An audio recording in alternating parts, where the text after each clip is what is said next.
I'm Chuck, man. Very good to meet you. Yeah, you too. Hey, you played with some of the greatest bands in the history of music. Is there any band or musician you haven't played with that you would like to?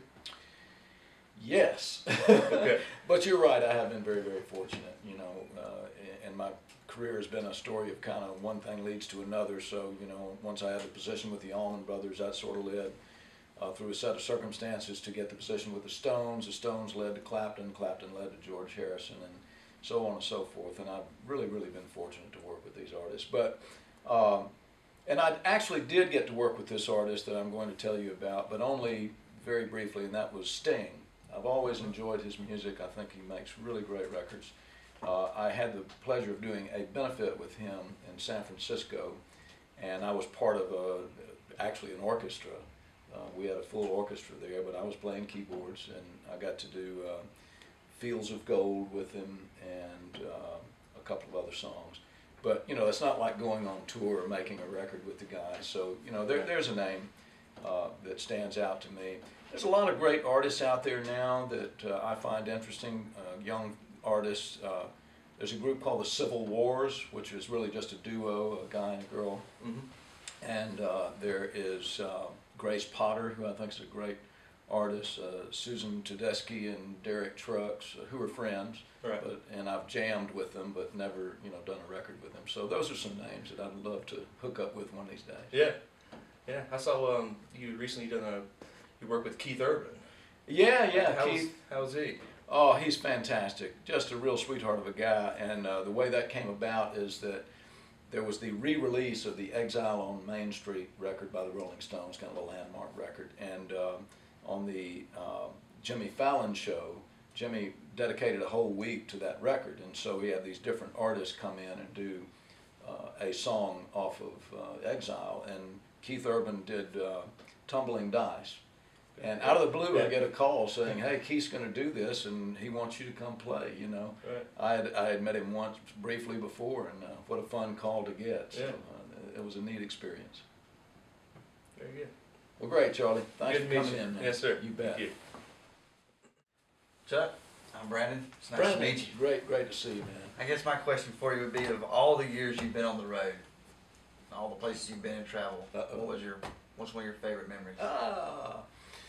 There are so many, Brandon, but I guess if we picked one from the last tour, which would, you know, be the Bigger Bang tour that we did from 05 through 07, we played a show in Rio de Janeiro on the beach, the Copacabana beach, to 1.5 million people. And that was a pretty extraordinary experience. The way it was set up is that there's a row of hotels, and then there's a double highway, divided highway, and then there's Copacabana Beach. Well, they built the stage right across there on the beach, and we're in the hotel watching this stage being built and watching people come in. So during the course of the day, in the morning you saw a couple of 100, 300 people start, you know, gathering around the stage, and then as went on, 1,000, 2,000, 5,000, 10,000, 20,000, 100,000, 500,000, and then, you know, by the end of the day, by the time we were ready to go play, there was just nothing but human beings, an ocean of people. And the other cool thing was, because we were right on the beach, there were all these yachts and boats gathered, so there was probably 2,000 or 3,000 of them anchored out there waiting for the concert. But it was one heck of an experience to play to 1.5 million people. That was something I'll never forget. I'm sure. Well, I appreciate it. Yeah, man. Thanks a lot. Great to see you. Good to see you. Hi, Chuck. I'm Gina. Nice Hey. to meet you. Great to meet you too. I just have a question for you. Which right. one of your songs is the most meaningful to you? Ooh, good question. Well, meaningful in different ways. I have a song on a record called Southscape, and the meaning of that word and the intent of the CD was all things Southern.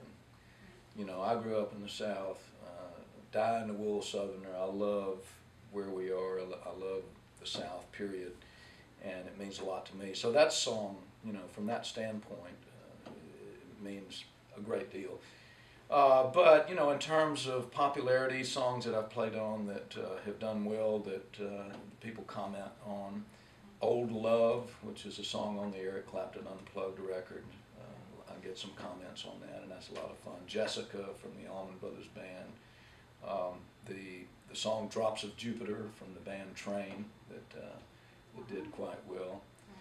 So those are some examples. And that's a very good question, thanks. Well, thank you. Okay, wonderful to meet you. Thank you. Nice to meet you.